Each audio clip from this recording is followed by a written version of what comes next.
ನಿನಗೆ ಅಷ್ಟು ಸಲ ಫೋನ್ ಮಾಡ್ತಿದ್ರು, ಯಾಕೆ ಫೋನ್ ರಿಸೀವ್ ಮಾಡ್ತಿಲ್ಲ ನೀನು? ರಂಜಿತ್ ನನಗೆ ಫೋನ್ ಮಾಡಿದ್ದು ನಿಮಗೆ ಗೊತ್ತು? ನನಗೆ ರಂಜಿತ್ ಫೋನ್ ಮಾಡಿದ ವಿಷಯನೂ ಗೊತ್ತು, ರಂಜಿತ್ತು ನೀನು ಲವ್ ಮಾಡ್ತಿರೋ ವಿಷಯನೂ ಗೊತ್ತು. ಹೇಗೆ? ಅದೀಗ ಮುಖ್ಯ ಅಲ್ಲ. ನೀನು ಫೋನ್ ರಿಸೀವ್ ಮಾಡಿಲ್ಲ ಅಂತ ರಂಜಿತ್ ತುಂಬ ಟೆನ್ಷನ್ ಮಾಡ್ಕೊಂಡಿದ್ದಾನೆ. ಮೊದಲು ಅವನಿಗೆ ಫೋನ್ ಮಾಡಿ ಮಾತಾಡು. ಈಗ ಅವ್ರ ಹತ್ರ ಮಾತಾಡೋ ಮನಸ್ಸಿಲ್ಲ ನನಗೆ. ಮಾತಾಡಿ ಏನೂ ಪ್ರಯೋಜನ ಇಲ್ಲ. ಆಂಟಿಗೆ ಪ್ಲೀಸ್ ಡ್ಯಾಡಿಗೆ ರಂಜಿತ್ ವಿಷಯ ಹೇಳಬೇಡಿ ಆಂಟಿ, ತುಂಬ ಪ್ರಾಬ್ಲಮ್ ಆಗುತ್ತೆ. ನಾನು ಈ ವಿಷಯನ ನಿಮ್ಮ ತಂದೆಗೆ ಹೇಳೋದಾಗಿದ್ದಿದ್ರೆ ಯಾವತ್ತೋ ಹೇಳ್ತಿದ್ದೆ. ಆದರೆ ಅದರಿಂದ ನಿನ್ನ ರಂಜಿತ್ ಲವ್ಗೆ ತೊಂದರೆ ಆಗುತ್ತೆ, ಅದಕ್ಕೆ ಹೇಳಲಿಲ್ಲ. ಅಂದರೆ ನೀವು? ಹೌದು ಸಾಕ್ಷಿ, ನಿನ್ನ ಲವ್ ವಿಷಯ ಗೊತ್ತಿದ್ದೆ ನಾನು ನಿಂಗೆ ಸಪೋರ್ಟ್ ಮಾಡಿದ್ದು. ಅವತ್ತು ರಂಜಿತ್ ನಮ್ಮನೆಗೆ ಆರ್ಯನ್ ನೋಡೋಕೆ ಬಂದಿದ್ರಲ್ಲ, ಅವತ್ತೇ ನಂಗೆ ನಿಮ್ಮ ವಿಷಯ ಗೊತ್ತಿತ್ತು. ಅದಕ್ಕೆ ಪಪ್ಪ ರಂಜಿತ್ ಬಗ್ಗೆ ನನ್ನನ್ನು ಕೇಳಿದಾಗ ಉದ್ದೇಶಪೂರ್ವಕವಾಗಿ ರಂಜಿತ್ ನಿಂಗೆ ಒಳ್ಳೆ ಜೋಡಿ ಅಂತ ನಾ ಹೇಳಿದ್ದು. ಹೌದಾ ಅರ್ಪಿತಾ ಆಂಟಿ? ಹೌದು ಸಾಕ್ಷಿ, ನೀನು ನನ್ನ ಯಾವಾಗಲೂ ಶತ್ರು ಥರ ನೋಡ್ತಾನೆ ಬಂದೆ. ಆದರೆ ನಾನು ನಿನ್ನ ಹೆತ್ತ ಮಗಳಿಗಿಂತ ಹೆಚ್ಚಿಗೆ ಪ್ರೀತಿಸ್ತೀನಿ. ಈಗಲಾದರೂ ನೀನು ನನ್ನ ಪ್ರೀತಿ ಅರ್ಥ ಆದರೆ ಸಾಕು. ಹೌದು ಸಾಕ್ಷಿ, ನೀನು ರಂಜಿತ್ನ ಇಷ್ಟೊಂದು ಇಷ್ಟಪಟ್ಟು ಕಾರ್ತಿಕ್ನ ಮದುವೆ ಆಗೋದಕ್ಕೆ ಯಾಕೆ ಒಪ್ಕೊಂಡೆ? ರಂಜಿತ್ನ ಲವ್ ಮಾಡ್ತಿರೋ ವಿಷಯನ ಡ್ಯಾಡಿಗೆ ಹೇಳೋದು ಧೈರ್ಯನೇ ಬರಲಿಲ್ಲ ಆಂಟಿ. ನನ್ನ ಕಾರ್ತಿಕ್ನ ಕೇಳಿದೆ ಗೊತ್ತಾ, ನನಗೆ ಹೆಲ್ಪ್ ಮಾಡಿ ಅಂತ. ನಾನು ಅವ್ರಿಗೆ ಹೇಳಿದೆ, ನೀವು ನನಗೆ ಒಪ್ಪಿಗೆ ಅಂತ ನಾನು ಎಲ್ಲರ ಮುಂದೆ ಹೇಳಿರ್ತೀನಿ, ಆದರೆ ನೀವು ಮಾತ್ರ ನಾನು ಒಪ್ಪಿಗೆ ಇಲ್ಲ ಅಂತ ಹೇಳಿ ಅಂತ.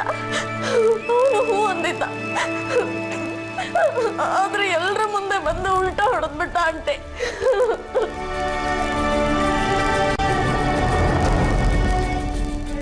ಅಳ್ಬೇಡ ಸಾಕ್ಷಿ, ಸಮಾಧಾನ ಮಾಡ್ಕೋ.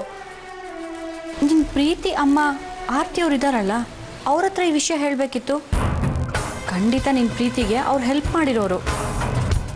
ಆರ್ತಿ ಅಮ್ಮ ಪಪ್ಪಂಗೆ ಈ ವಿಷಯ ಹೇಳಿದ್ರೆ ನಿನ್ನ ರಂಜಿತ್ ಮದುವೆಗೆ ಖಂಡಿತ ಪಪ್ಪ ಒಪ್ಕೊಂಡೇ ಒಪ್ಕೋತಾರೆ. ಇಲ್ಲ ಆಂಟಿ, ಆರ್ತಿ ಅಮ್ಮ ಡ್ಯಾಡಿ ಎಷ್ಟು ವರ್ಷಗಳಾದ್ಮೇಲೆ ಒಂದಾಗಿದ್ದಾರೆ. ಈಗ ನಾನು ಅವ್ರನ್ನ ಈ ವಿಷಯದಲ್ಲಿ ಇಂಟರ್ಫಿಯರ್ ಮಾಡಿಸಿ ಅವ್ರ ಮೇಲೆ ಡ್ಯಾಡಿ ಕೋಪ ಮಾಡ್ಕೊಳ್ಳೋ ಹಾಗೆ ಮಾಡಲ್ಲ. ನಂಗದು ಇಷ್ಟ ಇಲ್ಲ. ಅದಕ್ಕೆ ಅಮ್ಮನ್ನ ಈ ವಿಷಯದಲ್ಲಿ ಇನ್ವಾಲ್ವ್ ಮಾಡಲಿಲ್ಲ. ನೀನು ನಿಜವಾಗ್ಲೂ ರಂಜಿತ್ನ ಲವ್ ಮಾಡ್ತಿದ್ಯಾ ಅಂದರೆ ನಿನ್ನ ಲವ್ಗೆ ನಾನು ಹೆಲ್ಪ್ ಮಾಡ್ತೀನಿ. Please help me aunty. ನೀವು ಈ ವಿಷಯದಲ್ಲಿ ನನಗೆ ಹೆಲ್ಪ್ ಮಾಡಿದ್ರೆ ದೇವ್ರಿಗಿಂತ ದೊಡ್ಡವರು ಅಂದ್ಕೊಳ್ತೀನಿ. Please help me aunty. ಆದರೆ ನಾನು ಕೆಲವು ವಿಷಯ ಹೇಗೆ ಹೇಳ್ತೀನೋ ಹಾಗೆ ಮಾಡ್ಬೇಕು ನೀನು. ನನ್ನ ರಂಜಿತ್ ವಿಷಯಕ್ಕೆ ನೀವು ಹೆಲ್ಪ್ ಮಾಡ್ತೀರಾ ಅಂದರೆ ನೀವೇನು ಹೇಳಿದ್ರು ಕೇಳ್ತೀನಿ, ಪ್ರಾಮಿಸ್.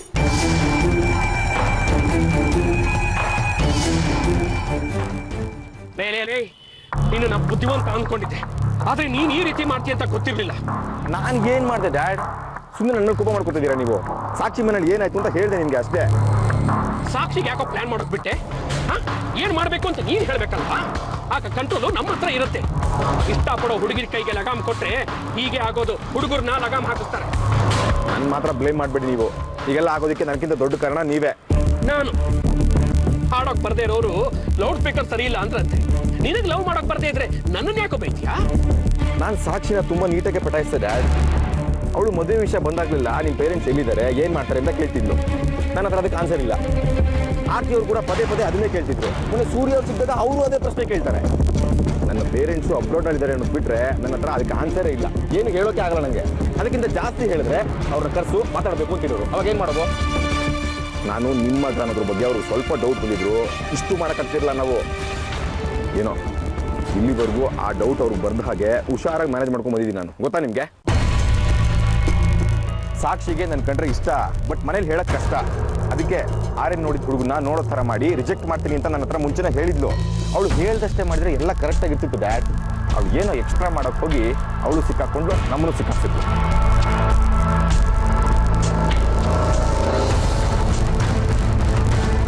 ಅವಳು ಮನಸ್ಸು ಮಾಡಿದ್ರೆ ಖಂಡಿತ ಏನಾದರೂ ಮಾಡ್ತಾಳೆ. ಯಾರು? ಅರ್ಪಿತಾ. ಹಾಂ, ಮಾಡ್ತಾಳೆ. ಬಟ್ ಸಿಕ್ಕಾಪಟ್ಟೆ ಸ್ಕೋಪ್ ತೋತಾಳೆ. ಕೆಲಸ ಆಗಬೇಕು ಅಂದರೆ ಕಳ್ಳನ ಕಾಲು ಹಿಡಿಬೇಕು. ಸ್ವಲ್ಪ ಅಡ್ಜಸ್ಟ್ ಮಾಡ್ಕೊ. ಸಾಕ್ಷಿ ಜೊತೆ ನಿನ್ನ ಮದುವೆ ಒಂದಾಗಲಿ. ನಾವು ಬರೀ ಅರ್ಪಿತನೇ ನಂಬ್ಕೊಂಡು ಕೂತ್ರೆ ಅವಳು ತಾಳಕ್ಕೆ ನಮ್ಮನ್ನು ಚೆನ್ನಾಗಿ ಕುಣಿಸ್ತಾಳೆ. ಅದು ಬಿಡಿ ಡ್ಯಾಡ್, ಪ್ಲ್ಯಾನ್ ಬಿ ಬೇಕೇ ಬೇಕು. ಪ್ಲ್ಯಾನ್ ಬಿ ನಿನ್ನ ಹತ್ರನೇ ಇಟ್ಕೊಂಡು ನನ್ನ ಕೇಳ್ತಿದೆಯಲ್ಲೋ ರಂಜಿತ್? ಏನು ಡ್ಯಾಡ್? ಎ ಫಾರ್ ಆರತಿ. ಆರತಿಗೆ ಸ್ವಲ್ಪ ಕರ್ಪೂರ ಹಾಕು. ಆಗ ಹತ್ಕೊಂಡು ಉರಿಯತ್ತೆ. ಅವಳು ಮುಂದೆ ನೀನು ಎಮೋಷನಲ್ ಮೆಲೋ ಡ್ರಾಮಾ ಮಾಡಬೇಕು. ಕಷ್ಟಪಟ್ಟು ನಿನ್ನ ಕಣ್ಣಲ್ಲಿ ನೀರು ಹಾಕು. ನಿನ್ನ ಕತೆ ಕೇಳಿ ಅವಳ ಕಣ್ಣಲ್ಲೂ ಕಣ್ಣೀರು ಬರಬೇಕು. ಆ ಥರ ನಿನ್ನ ಕಷ್ಟ ಹೇಳ್ಕೋಬೇಕು. ರಂಜಿತ್, ಒಂದು ತಿಳ್ಕೊ, ಹೆಂಗಸರು ಕಣ್ಣೀರು ಹಾಕಿದ್ರೆ ಆಗದಿರೋ ಕೆಲಸನೇ ಇಲ್ಲ. ಆರತಿ ನಿನ್ನ ಕತೆಗೆ ಕರಗಿ ಆ ಸೂರ್ಯನ ಮುಂದೆ ನಿನ್ನ ಬಗ್ಗೆ ಮಾತಾಡಬೇಕು. ಆಗ ಆ ಸೂರ್ಯ ಒಪ್ಕೊಂಡೇ ಒಪ್ಕೋತಾನೆ. ಆ ಸೂರ್ಯನ ವೀಕ್ನೆಸ್ ಏನು ಅಂತ ಗೊತ್ತಾ ನಿನಗೆ? ಅವನ ಹೆಂಡತಿ, ಮಕ್ಕಳು. ಹೌದು ಸರ್, ಬಿಸ್ನೆಸ್ ಮನ್ ಷಣ್ಮುಖ ಇದ್ದಾರಲ್ಲ, ಅವ್ರ ಮಗ ಕಾರ್ತಿಕ್ ಅಂತ, ತುಂಬ ಒಳ್ಳೆ ಹುಡುಗ. ನಮ್ಮ ಆರ್ಯನ್ ಕ್ಲಾಸ್ಮೇಟು, ಒಳ್ಳೆ ಸಂಬಂಧ ಸರ್, ಅದಕ್ಕೆ ಒಪ್ಕೊಂಡೆ. ಶ್ಯೂರ್ ಸರ್, ಶ್ಯೂರ್, ಖಂಡಿತ ಹೇಳ್ತೀನಿ sir. Okay sir, okay. Karthik Sakshi ಮದುವೆ ವಿಷಯ ಇಡೀ ಊರಿಗೆ ಗೊತ್ತಾಗಿದೆ. ಈಗ ಫೋನ್ ಮಾಡಿದ್ದು MLA ಸುಧೀಂದ್ರ ಅಂತ, ದೊಡ್ಡ ಬಾಯಿ ಬಡ್ಕ, ಎಲ್ಲರಿಗೂ ಹೇಳ್ಕೊಂಬರ್ತಾನೆ. ಈ ವಿಷಯ CMವರೆಗೂ ಹೋಗುತ್ತೆ. ಸಾಕ್ಷಿ ನೋಡಿದ್ರೆ ಮದುವೆ ಆಗಲ್ಲ ಅಂತ ಹಠ ಹಿಡಿದು ಕೂತಿದ್ದಾಳೆ. ಮದುವೆ ಕ್ಯಾನ್ಸಲ್ ಮಾಡಿದ್ರೆ ನನ್ನ ಗೌರವ ಏನಾಗ್ಬೋದು? ಡೋಂಟ್ ವರಿ ಡ್ಯಾಡ್, ನಿಮ್ಮ ಗೌರವಕ್ಕೆ ಯಾವುದೂ ತೊಂದರೆ ಬರಲ್ಲ. ತೊಂದರೆ ಬರೋದಕ್ಕೆ ನಾನು ಬಿಡಲ್ಲ. ಕಾರ್ತಿಕ್ ಸಾಕ್ಷಿ ಮದುವೆ ನಡೆಯುತ್ತೆ. ನಾನು ಇವತ್ತೇ ಕಾರ್ತಿಕ್ ಮನೆಗೆ ಫೋನ್ ಮಾಡಿ ಎಂಗೇಜ್ಮೆಂಟ್ ಪ್ರಿಪ್ರೇಷನ್ಸ್ ಬಗ್ಗೆ ಮಾತಾಡ್ತೀನಿ. ಮೊದಲು ಆ ಕೆಲಸ ಮಾಡಪ್ಪ. ಸೂರ್ಯ, ನೀನು ಇನ್ನೊಂದ್ಸತಿ ಸಾಕ್ಷಿ ಹತ್ರ ಮಾತಾಡಿ ನೋಡು. ಸಾಕ್ಷಿ ಎಲ್ಲ ಅರ್ಪಿತಾ? ಸಾಕ್ಷಿ ಮೇಲೆ ರೂಮಲ್ಲಿದ್ದಾಳೆ. ಊಟಕ್ಕೆ ಬಾ ಅಂದೆ, ಊಟ ಬೇಡ ಅಂತ ಹೇಳಿ ಸಿಟ್ಟು ಮಾಡಿಕೊಂಡು ದಬಾರಂತ ಬಾಗಿಲು ಹಾಕೊಂಡ್ಳು. ನಾನು ಮಾತಾಡ್ತೀನಿ.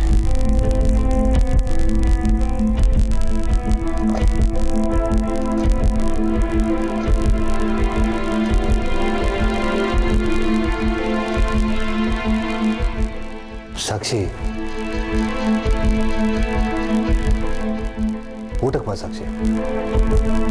ಊಟ ಬೇಡ. ಯಾಕೆ ಬೇಡ? ನನ್ನ ಮೇಲಿನ ಸಿಟ್ಟಿನ ಊಟದ ಮೇಲೆ ಯಾಕೆ ತೋರಿಸ್ತೀಯ? ನನಗೆ ಬೇಸರ ಆಗುತ್ತಲ್ವಾ? ನೀನೇ ಓಕೆ ಮಾಡಿದ ಕಾರ್ತಿಕ್ನ ನೀನೇ ರಿಜೆಕ್ಟ್ ಮಾಡಿದ್ರೆ ನಮಗೆ ಕನ್ವಿನ್ಸ್ ಆಗೋ ಥರ ಒಂದು ಸರಿಯಾದ ಕಾರಣ ಕೊಡು. ಮದುವೆ ವಿಷಯನ ಇಲ್ಲಿಗೆ ಬಿಟ್ಬಿಡ್ತೀನಿ. ಈಗೇನು? ನಾನು ಊಟ ಮಾಡಬೇಕು ಅಷ್ಟೇ ತಾನೆ, ಮಾಡ್ತೀನಿ. ಸಾಕ್ಷಿ, ಒಂದು ನಿಮಿಷ. ನನ್ನ ಪ್ರಶ್ನೆಗೆ ಉತ್ತರ ಇದಲ್ಲ. ನನಗೆ ಸುಮ್ಮನೆ ಕೋಪ ಬರ್ಸ್ಬೇಡ. ಈಗ ಹೇಳೋವಂಥದ್ದು ಏನಾಗಿದೆ? ಮದುವೆ ಆಗಲ್ಲ ಅನ್ನೋ ಕಾರಣ ಕೇಳಿದ್ರೆ ತಪ್ಪಾಯ್ತಾ ನಾವು? ಕೇಳಿದಿನ ಎಷ್ಟು ಸಲ ಕೇಳ್ತೀರ ಡ್ಯಾಡ್? ನನಗೆ ಮದ್ವೆ ಇಷ್ಟ ಇಲ್ಲ ಅಷ್ಟೇ. ಅದೇ ಯಾಕೆ ಇಷ್ಟ ಇಲ್ಲ ಅಂತ. ಏನಾಗಿದೆ ಸಾಕ್ಷಿ ನಿನಗೆ? ಯಾಕೆ ಈಗ ಹೊಟ್ಟೆ ಉರಿಸ್ತೀಯ ನಮ್ಗೆ? ಕಾರ್ತಿಕ್ನ ಯಾಕೆ ಮದುವೆ ಮಾಡ್ಕೊಳಕ್ ಇಷ್ಟ ಇಲ್ಲ ನಿನಗೆ? ಅವಳಿಗೆ ಮದುವೆ ಇಷ್ಟ ಇಲ್ಲ ಅಂದ್ರೆ ಬಿಟ್ಬಿಡಿ, ಯಾಕೆ ಬಲವಂತ ಮಾಡ್ತೀರಾ? ಯಾಕಂದ್ರೆ ನಮಗೆ ಕಾರಣ ಗೊತ್ತಾಗ್ಬೇಕು. ಒಬ್ಬ ಹುಡುಗಿಗೆ ಮದುವೆ ಇಷ್ಟ ಇಲ್ಲ ಅಂದ್ರೆ ಅದಕ್ಕೆ 2 ಕಾರಣ ಇರುತ್ತೆ.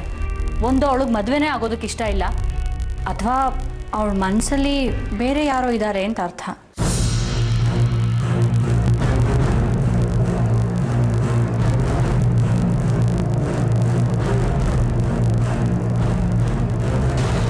ಅಂದ್ರೆ ಸಾಕ್ಷಿ ಬೇರೆ ಯಾರನ್ನು ಇಷ್ಟಪಡ್ತಿದ್ದಾಳೆ ಅಂತನಾ?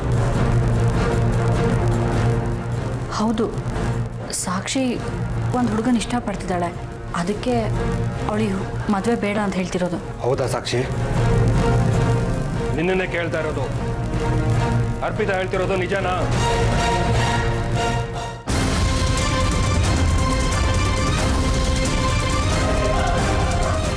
ಇದನ್ನ ಕಾರ್ತಿಕ್ ನೋಡೋಕ್ಕಿಂತ ಮುಂಚೆ ಹೊಗಳೋದಕ್ಕೆ ಏನಾಗಿತ್ತು ನಿನಗೆ? ಮಾತಾಡ್ಬೇಡ ನೀನು. ಫ್ರೆಂಡ್ಸ್ಗಳ ಮುಂದೆ ಪರಿಚಯದವ್ರ ಮುಂದೆ ಕಾರ್ತಿಕ್ ಮನೆಯವರಿಗೆ ತಲೆ ಚಾರ್ಜ್ ಮಾಡ್ಬಿಟ್ಟೆ.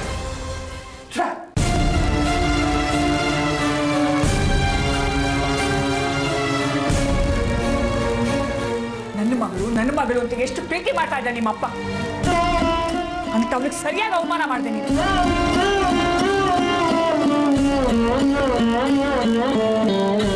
ಮುಂಚೆನೆ ಹೇಳಿದ್ರೆ ಯಾರು ತಡೀತಿದ್ರು ನಿನ್ನ? ಎಲ್ಲ ಮಾತಾಡಾದ್ಮೇಲೆ ನೀನ್ ಬೇರೆ ಯಾರನ್ನೋ ಲವ್ ಮಾಡ್ತಿದ್ಯಾ ಅಂತ ಅದು ಅರ್ಪಿತಾ ಆಂಟಿ ಕೈಯಲ್ಲಿ ಹೇಳ್ತಿದ್ಯಾ? ಡ್ಯಾಡಿ ಹೆಸರಿಗೆ ಚೆನ್ನಾಗಿ ಅವಮಾನ ಮಾಡ್ಬಿಟ್ಟೆ ನೀನು.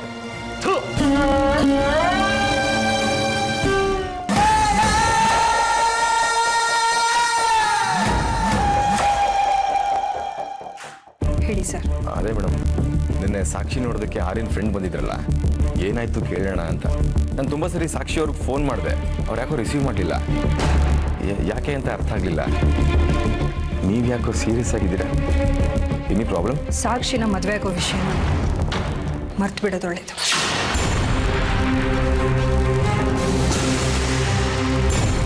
ಏನು ಹೇಳ್ತಿದ್ದೀರಾ ನೀವು? ಸಾಕ್ಷಿನ ಮದುವೆ ಆಗೋ ಆಸೆ ಇದ್ಮೇಲೆ ಇಟ್ಕೊಳ್ದೇ ಇರೋದೇ ಒಳ್ಳೇದು. ಯಾಕೆ ಮೇಡಮ್, ಏನಾಯ್ತು? ಪ್ಲೀಸ್ ಸಾಕ್ಷಿಗೆ ಮರ್ತ್ಬಿಡು ಅಂತ ಮಾತ್ರ ಹೇಳ್ಬೇಡಿ ನನಗೆ. ನಾನು ಅವಳ ಮೇಲೆ ಪ್ರಾಣನೇ ಇಟ್ಕೊಂಡ್ಬಿಡ್ತೀನಿ ಮೇಡಮ್, ಪ್ಲೀಸ್. ಅದಕ್ಕೆ ನನ್ನ ಮಗ ಆದಿತ್ಯನ ಪ್ರಾಣ ತೆಗೆಯಕ್ಕೆ ಹೋಗಿದ್ರೆ ನೀವು? ಮೇಡಮ್, ನಾನು ನಿಮ್ಮ ಮಗನ ಪ್ರಾಣ ತೆಗೆಯಕ್ಕೆ ಹೋಗ್ಬಿಟ್ಟಿದ್ದೆ. ನೀವು ಏನು ಹೇಳ್ತಿದ್ರೆ ನಂಗೆ ಅರ್ಥ ಆಗ್ತಿಲ್ಲ. ಆದಿತ್ಯಂಗೆ 5 ಲಕ್ಷ ತಂದ್ಕೊಡು ಅಂತ ಪ್ರೆಷರ್ ಹಾಕಿ ಅವ್ನು ಪ್ರಾಣ ತೆಗೆಯಕ್ಕೆ ಹೋಗಿದ್ರಲ್ಲ ಅಂತ ಹೇಳ್ತಾ ಇದ್ದೀನಿ. ಓಹೋ ಅದಾ ಮೇಡಮ್, ಅದು ನಾನು ಚಿದಂಬರಂ ಅವ್ರು ಕೊಟ್ಟಿದ್ದ ಅಮೌಂಟು. ನನಗೇನೋ ಎಮರ್ಜೆನ್ಸಿ ಬಂತು, ಅದಕ್ಕೆ ಅಮೌಂಟ್ ವಾಪಸ್ ಕೊಡಿ ಅಂತ ಕೇಳಿದೆ. ಅವರು ಆದಿತ್ಯನ ಮೇಲೆ ಪ್ರೆಷರ್ ಹಾಕಿದ್ದಾರೆ ಅಂತ ಕಾಣುತ್ತೆ. ನನಗೆ ಸತ್ಯವಾಗ್ಲೂ ಈ ವಿಷಯ ಗೊತ್ತಿಲ್ಲ ಮೇಡಮ್. ಒಂದು ನಿಮಿಷ ಇರಿ, ಚಿದಂಬರಂ ಅವ್ರಿಗೆ ಫೋನ್ ಮಾಡಿ ಯಾಕೆ ಹೀಗೆ ಮಾಡ್ತೀನಿ ಅಂತ ಕೇಳ್ತೀನಿ ನಾನು. ನೀವು ನನ್ನ ಮುಂದೆ ಇಷ್ಟೊಂದು ಪ್ರಿಟೆಂಡ್ ಮಾಡೋ ಅಗತ್ಯ ಇಲ್ಲ ಅನ್ಸುತ್ತೆ. ಏನು? ನಾನು ಪ್ರಿಟೆಂಡ್ ಮಾಡ್ತಿದ್ದೀನ? ಯಾಕೆ ಮೇಡಮ್ ಇವತ್ತು ಈ ಥರ ಮಾತಾಡ್ತಿದ್ದೀರಾ? ನೀವು ನನ್ನ ಹತ್ರ ಯಾವತ್ತೂ ಈ ಥರ ಎಲ್ಲ ಮಾತಾಡಿದ್ದಿಲ್ಲ. ಇಷ್ಟು ದಿನ ನೀವು ಒಳ್ಳೆಯವರು, ಸಭ್ಯ, ಒಳ್ಳೆ ಮನಸ್ಸಿರೋ ಒಳ್ಳೆ ಹುಡುಗ ಅಂತ ಅಂದ್ಕೊಂಡಿದ್ದೆ. ನಿಮಗೆ ಆದಿತ್ಯ ನನ್ನ ಮಗ ಅಂತ ಗೊತ್ತಿತ್ತು.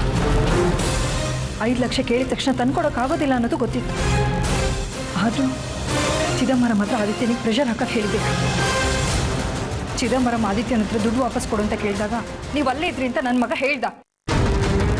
ನೀವು ಅವನ ಮೇಲೆ ಅಷ್ಟು ಪ್ರೆಷರ್ ಹಾಕಿದ್ರು ಆದಿತ್ಯ ಹೇಗೋ ಅಡ್ಜಸ್ಟ್ ಮಾಡಿ ದುಡ್ಡನ್ನ ತಂದು ಕೊಡ್ತಾ ಇದ್ದ. ದಾರಿಲಿ ಬರಬೇಕಾದ್ರೆ ಅವನ ಮೇಲೆ ಕ್ರಿಮಿನಲ್ಸ್ ಅಟ್ಯಾಕ್ ಮಾಡಿ ಅವನ ಕೈಲಿರೋ ದುಡ್ಡನ್ನ ಕಿತ್ಕೊಳ್ಳೋಕೆ ನೋಡಿದ್ರಂತೆ. ದೇವ್ರ ದಯೆ, ಟೈಮಿಗೆ ಸರಿಯಾಗಿ ಅವ್ನ ಫ್ರೆಂಡ್ಸ್ ಬಂದು ಅವನಿಗೆ ಹೆಲ್ಪ್ ಮಾಡಿದ್ರು. ಇಲ್ದಿದ್ರೆ ಏನಾಗ್ತಿತ್ತೋ ಏನು. ಮೇಡಮ್, ಪ್ರಾಮಿಸ್, ನನಗೆ ಈ ವಿಷಯದ ಬಗ್ಗೆ ಏನೂ ಗೊತ್ತಿಲ್ಲ. ನೀವು ಹೇಳಿದ ಮೇಲೆ ನಂಗೆ ಗೊತ್ತಾಗ್ತಿರೋದು. ನಿಜವಾಗ್ಲೂ ನನ್ನ ಮಾತು ನಂಬಿ ಪ್ಲೀಸ್. ಇಷ್ಟು ದಿನ ನಿಮ್ಮನ್ನ ನಂಬಿದ್ದೆ ಸಾಕು. ಇನ್ನು ನಿಮ್ಮನ್ನ ನಂಬುವಂಥ ಅಗತ್ಯ ನನಗಿಲ್ಲ. ಸಾಕ್ಷಿ ವಿಷಯದಲ್ಲಿ ಇನ್ಮೇಲೆ ಏನು ನನ್ನ ಹತ್ರ ಮಾತಾಡೋದಕ್ಕೆ ಬರಬೇಡಿ. ಸಾಕ್ಷಿ ಯಾರನ್ನ ಇಷ್ಟಪಡ್ತಾಳೋ ಅವ್ರ ಜೊತೆ ನಾನು ಮದುವೆನ ಮಾಡಿಸ್ತೀನಿ. ನೀವು ಈ ವಿಷಯನ ತಲೆಯಲ್ಲಿ ಇಟ್ಕೊಂಡು ನನ್ನ ಕೆಲಸದಿಂದ ತೆಗೆದು ಹಾಕಿದ್ರೂ ಪರವಾಗಿಲ್ಲ. ಮೇಡಮ್ ಪ್ಲೀಸ್ ನನ್ನ ಮಾತು ಕೇಳಿ. ನಾನು ಸತ್ಯವಾಗ್ಲೂ ಹೇಳ್ತಿದ್ದೀನಿ, ನಿಮ್ಮ ಮಗನ ಮೇಲೆ ಆಗಿದ್ದ ಅಟ್ಯಾಕು ನನಗೂ ಯಾವ ಸಂಬಂಧನೂ ಇಲ್ಲ. ಚಿದಂಬರಂಗೂ ನಿಮಗೂ ಏನೋ ವ್ಯವಹಾರ ಇದೆ, ಫ್ರೆಂಡ್ಶಿಪ್ ಇದೆ. ಚಿದಂಬರಂಗೆ ಸೂರ್ಯ ಅವ್ರನ್ನ ಕಂಡ್ರೆ ಆಗಲ್ಲ. ಅದಕ್ಕೆ ಚಿದಂಬರಂ ಆದಿತ್ಯನ ಮೇಲೆ ಅಟ್ಯಾಕ್ ಮಾಡಿಸಿರ್ಬೋದು. ಒಟ್ಟಿನಲ್ಲಿ ನಾನು ಅನ್ಕೊಂಡಿರೋಷ್ಟು ನೀವು ಡಿಸೆಂಟ್ ಮನುಷ್ಯ ಅಲ್ಲ ಅಂತ ಪ್ರೂವ್ ಮಾಡಿಬಿಟ್ರಿ. ಮೇಡಮ್ ಜಸ್ಟ್ 5 ಲಕ್ಷ ತಗೊಳಕ್ ಹೋಗಿ ಸಾಕ್ಷಿನ ಕಳ್ಕೊಂಡ್ಬಿಟ್ಟೆ ನಾನು. ಡ್ಯಾಡ್ ಹತ್ರ ಯಾಕಾದ್ರೂ ಈ ವಿಷಯ ಮಾತಾಡ್ದ ನಾನು? ಏನಾಗಿತ್ತು ನನ್ನ ಬುದ್ಧಿಗೆ? ಈ ಆರ್ತಿ ಟೀಚರ್ನ ಪ್ರಿನ್ಸಿಪಲ್ ಮಾಡಕ್ ಹೋಗಿ ಇಂಪ್ರೆಸ್ ಮಾಡಿದ್ದು ಎಲ್ಲ ವೇಸ್ಟ್ ಆಗೋಯ್ತು.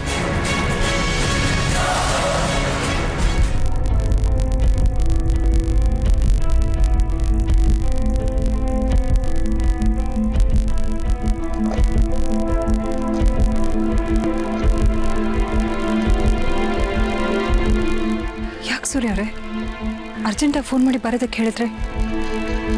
ನಿಮ್ಮ ವಾಯ್ಸಲ್ಲಿ ತುಂಬ ಟೆನ್ಷನ್ ಇತ್ತು. ಏನಾಯ್ತು ಅಂಥದ್ದು? ನಾನು ಹೆಮ್ಮೆಯಿಂದ ಹೇಳ್ಕೊತಾ ಇದ್ನಲ್ಲ, ನನ್ನ ಮುದ್ದಿನ ಮಗಳು ಸಾಕ್ಷಿ, ಅವಳು ಇವತ್ತು ನಾನು ತಲೆ ತೆಗೆಸುವಂಥ ಕೆಲಸ ಮಾಡಿದ.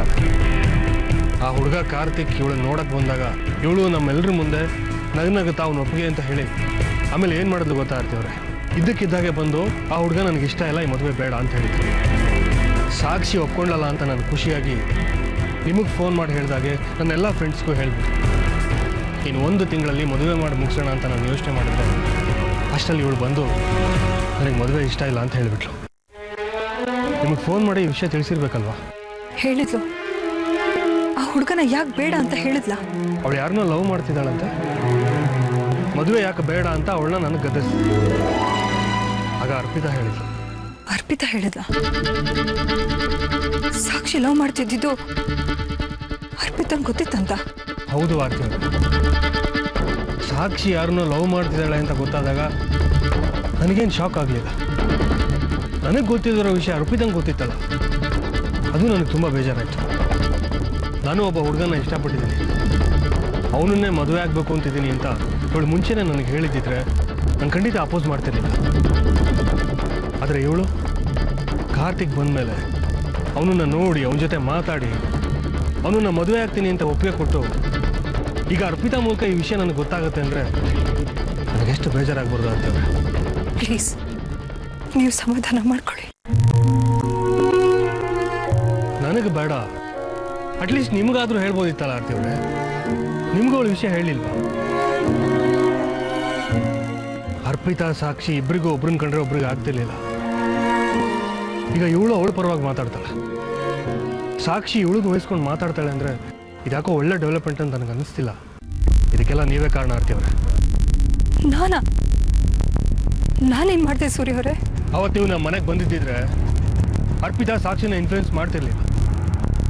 ಎಲ್ಲದನ್ನು ನಿಮ್ಮ ಹತ್ರ ಹೇಳ್ಕೊತಾ ಇದ್ರು. ಅರ್ಪಿತಾ ಕಡೆ ವಾಲ್ತಿರ್ಲಿಲ್ಲ. ನಾನು ನಿಮಗೆ ಎಷ್ಟು ಹೇಳಿದೆ ಅವತ್ತು, ಕಾರ್ತಿಕ್ ಬರೋ ದಿವಸ ನೀವು ಮನೆಗೆ ಬನ್ನಿ ಅಂತ. ನೀವು ಬರಲ್ಲ ಅಂದ್ಬಿಟ್ರಿ, ಏನೇನೋ ಆಗೋಯ್ತು. ಸಾರಿ ಆರ್ತಿಯವರೇ, ನಿಮ್ಮನ್ನ ಬ್ಲೇಮ್ ಮಾಡಿದ್ದಕ್ಕೆ.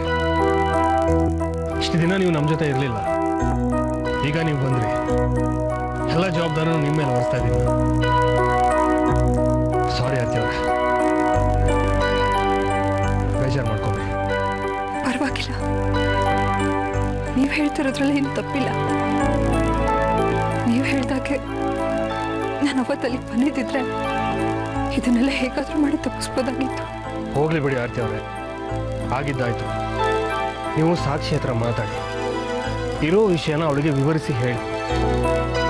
ಕಾರ್ತಿಕ್ನ ಮದುವೆ ಆದರೆ ಎಲ್ರಿಗೂ ಒಳ್ಳೇದು ಅಂತ ಅವಳಿಗೆ ಕನ್ವಿನ್ಸ್ ಮಾಡಿ. ಕಾರ್ತಿಕ್ ಅವರಪ್ಪ ದೊಡ್ಡ ಇಂಡಸ್ಟ್ರಿಯಲಿಸ್ಟ್. ಸಾಕ್ಷಿ ಮದುವೆಗೆ ಒಪ್ಪಿದ ಮೇಲೆ ಅವರು ಈ ವಿಷಯನ ಎಲ್ರಿಗೂ ಹೇಳ್ಕೊಂಬಂದಿದ್ದಾರೆ. ಈಗ ಇಷ್ಟ ಇಲ್ಲ ಅಂತ ಹೇಳಿದ್ರೆ ಇಬ್ಬರಿಗೂ ಅವಮಾನ ಆಗುತ್ತೆ. ಖಂಡಿತ ಮಾತಾಡ್ತೀನಿ ಸೂರ್ಯ ಅವ್ರೆ. ಹೇಗಾದರೂ ಮಾಡಿ ಅರ್ಪಿತಾ ಇನ್ಫ್ಲೂಯೆನ್ಸಿಂದ ಸಾಕ್ಷಿನ ಆಚೆ ಕರ್ಕೊಂಬನ್ನಿ. ಅರ್ಪಿತಾಗೆ ನನ್ನ ಮೇಲೆ ತುಂಬ ಕೋಪ ಇದೆ. ಅವಳು ಅದನ್ನು ಸಾಕ್ಷಿ ಮೂಲಕ ಸೇಡ್ ತೀರಿಸ್ಕೊಳ್ಳೋಕೆ ನೋಡ್ತಾ ಇದ್ದಾಳೆ ಅಂತ ನನಗೆ ಡೌಟ್ ಇದೆ. ಹೇಗಾದರೂ ಮಾಡಿ ನನ್ನ ಮರ್ಯಾದೆನ ನೀವೇ ಕಾಪಾಡಬೇಕು. ಸಾಕ್ಷಿ ನಿಮಗೆ ಮಾತ್ರ ಮಗಳಲ್ಲ, ನನಗೂ ಮಗಳೇ. ನೀವಿಷ್ಟೊಂದು ಕೇಳ್ಕೊಳ್ಬೇಕಾಗಿದ್ದಿಲ್ಲ. ನಿಮ್ಮ ಮರ್ಯಾದೆ ನನ್ನ ಮರ್ಯಾದೆ ಕೂಡ. ನೀವೇನು ಯೋಚನೆ ಮಾಡಬೇಡಿ, ನಾನು ನೋಡಿ ತಿಳಿಸಿ ಹೇಳ್ತೀನಿ.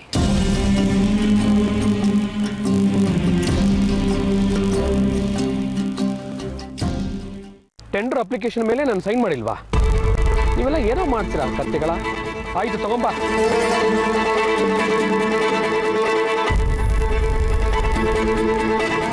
ಯಾಕೋ ಮಗನೇ ಟೆನ್ಷನಲ್ಲಿ ಇದೆಯಾ? ಏನು ವಿಷಯ? ಒಂದು ದೊಡ್ಡ ಬ್ಲೆಂಡರ್ ಆಗ್ಬಿಟ್ಟು ಡ್ಯಾಡ್. ಅದಕ್ಕೆ ಮೇಲೆ ಅಟ್ಯಾಕ್ ಮಾಡಿಸಿ ದುಡ್ಡು ಕಿತ್ಕೊಳ್ಳೋಕ್ಕೆ ರೋಡಿಗಳನ್ನ ಬಿಟ್ಟಿದ್ದು ನಾನೇ ಅಂತ ಆರ್ತಿ ದೊಡ್ಡ ಬಂದ್ಬಿಟ್ಟಿದೆ. ಹೌದಾ? ಹ್ಞೂ ಡ್ಯಾಡ್. ಆರಿನ ಫ್ರೆಂಡು ಸಾಕ್ಷಿ ನೋಡಕ್ ಬಂದಿದ್ದಲ್ಲ, ಏನಾಯ್ತು ಕೇಳೋಣ ಅನ್ನೋ ನೆಪದಲ್ಲಿ ಸಾಕ್ಷಿ ವಿಷಯ ಮತ್ತೆ ಮಾತಾಡೋಣ ಅಂತ ಆರ್ತಿ ಅವ್ರನ್ನ ಕರೆಸಿದೆ. ಅವ್ರು ಬರ್ತಿದ್ದಕ್ಕೆ ಫುಲ್ಲು ರಾಂಗ್ ಆಗ್ಬಿಟ್ರು. ಆದಿ ಮೇಲೆ ಅಟ್ಯಾಕ್ ಮಾಡಿಸಿದ್ದು ನೀವೇ ಅಂತ ಡೈರೆಕ್ಟಾಗಿ ನನಗೆ ಹೇಳ್ತಿದ್ದಾರೆ. ಅವ್ರು ಯಾವತ್ತೂ ಅಷ್ಟು ಶಾರ್ಪಾಗಿ ಮಾತಾಡಿರ್ಲಿಲ್ಲ. ಅವ್ರ ಫೋರ್ಸ್ ನೋಡಿ ನಾನೇ ಗಾಬರಿ ಆಗ್ಬಿಟ್ಟೆ ಡ್ಯಾಡ್. ನೋಡ್ದೇನೋ ಎಂತ ಇಡಿಯಟ್ ತರ ಕೆಲಸ ಮಾಡ್ಕೊಂಡಿ ಅಂತ ನೀನು. ಅವತ್ತು ಆದಿತ್ಯನ 5 ಲಕ್ಷ ರೂಪಾಯಿ ಕೇಳೋಣ ಅಂತಂದಾಗ ನಾನು ಬೇಡ ಅಂತ ಹೇಳಿದೆ. ನನ್ನ ಮಾತು ಕೇಳಿದ್ಯಾ? ತಪ್ಪು ಮಾಡಿದ್ದೀನಿ, ಒಪ್ಕೋತಾ ಇದ್ದೀನಿ ನಾನು. ಬಟ್ ಪದೇ ಪದೇ ಅದನ್ನೇ ಹೇಳ್ಬಿಡಿ ಡ್ಯಾಡ್. ತಪ್ಪು ಮಾಡಿದ್ರು ಪ್ರಪಂಚ ಒಪ್ಕೊಳ್ಳೋ ಹಾಗೆ ಮಾಡಬೇಕು ಅಂತ ಹೇಳ್ಕೊಟ್ಟಿದ್ದೆ ನೀವು. ಗೇಮ್ ಆಡಬೇಕು ಕಣೋ, ಆದರೆ ನಾವೇ ಗೇಮ್ ಆಗ್ಬಿಡ್ಬಾರ್ದು. ನೀನು ಮಾಡಿದ್ದು ಒಂದು ರಾಂಗ್ ಮೂವ್ ಏನಾಯ್ತು? ಆದಿತ್ಯ ಆರ್ತಿ ನಮ್ಮ ಹತ್ರ ಇದ್ದವರು ಈಗ ಸೂರ್ಯನ ಕಡೆಗೆ ಹೋಗೋ ಹಾಗಾಯ್ತು. ನೀನು ಮಾಡಿದ್ದು ಚಿಕ್ಕ ತಪ್ಪಲ್ಲ ರಂಜಿತ್.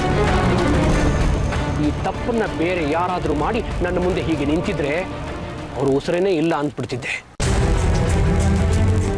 ಆದ್ರೆ ಏನು ಮಾಡೋದು? ನೀನು ನನ್ನ ಮಗ, ನಾನೇ ಕಟ್ಟಿದ್ದನ್ನ ನಾನೇ ಕೆಡವಕ್ಕಾಗಲ್ವಲ್ಲ, ಅದಕ್ಕೆ ಸುಮ್ಮನೆ ಇದ್ದೀನಿ. Sorry, I am really sorry dad. ನೀವು ಇಷ್ಟು ಹಾರ್ಸಾಗಿ ನನ್ನ ಹತ್ರ ಯಾವತ್ತೂ ಮಾತಾಡಿರಲಿಲ್ಲ. ನಾನು ಮಾಡಿರೋ ತಪ್ಪಿಗೆ ಯಾವ ಶಿಕ್ಷೆ ಕೊಟ್ಟರು ಕಡಿಮೆನೆ. ಬಟ್ ಪ್ಲೀಸ್ ಇನ್ನೊಂದು ಚಾನ್ಸ್ ಕೊಡಿ ನನಗೆ. ನಿಮ್ಮನ್ನು ಡಿಸಪಾಯಿಂಟ್ ಮಾಡ್ದ ನಾನು.